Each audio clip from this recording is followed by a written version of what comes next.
This is the L3 Plus from Bitmain, a super popular little scrypt miner that mines Litecoin and Dogecoin. A lot of these miners are showing up used with the virus on them, and I'm going to show you how to fix it. My name's Nicholas Johnson, and this is the Space Warehouse. To fix this virus, what you'll need is a MicroSD card, a little piece of wire, some solder, a soldering iron, a 1K ohm resistor, and some free software. The virus will block you from being able to flash the firmware, and it'll also change your mining address to something that's not your mining address. I was peeking at my stats last night and saw that one of my miners was offline, so I remoted into the computer that's over at the warehouse on the same network monitoring everything, and when I went to this L3 Plus's IP address, it said that it was running and everything was running fine. But upon further inspection, it was running and it was mining to someone else's wallet. And even when I would go into the settings and change it back to my wallet, it would automatically switch back again after a few minutes. The sneaky little hash devil. If this is happening to you, or you're unable to flash the firmware for whatever reason to put HiveOS on it or whatever you're trying to do, here's how you fix it. First, you're gonna have to go out and download from Bitmain the L3 Plus SD card firmware.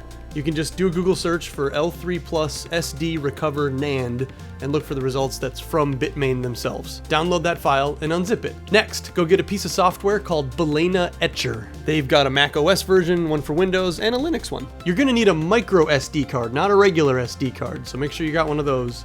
Put it in your computer. In Balena Etcher, pick Flash from File. Now, point it to the file that you downloaded from Bitmain, select your micro SD card as the target, and hit Flash. This will take a couple minutes. Okay, now you've got your micro SD card ready, you just gotta get the board out of your Antminer, and this is surprisingly easy. You don't even need any tools. Just pull on these two little silver grabby arms, and you can just slide it right out.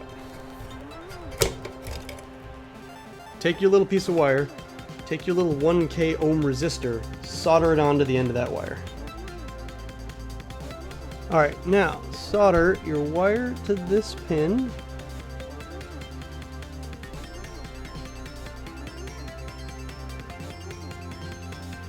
And your resistor to this pin right up here. Doesn't have to be pretty, and it only has to last for a little bit. Slide your SD card in.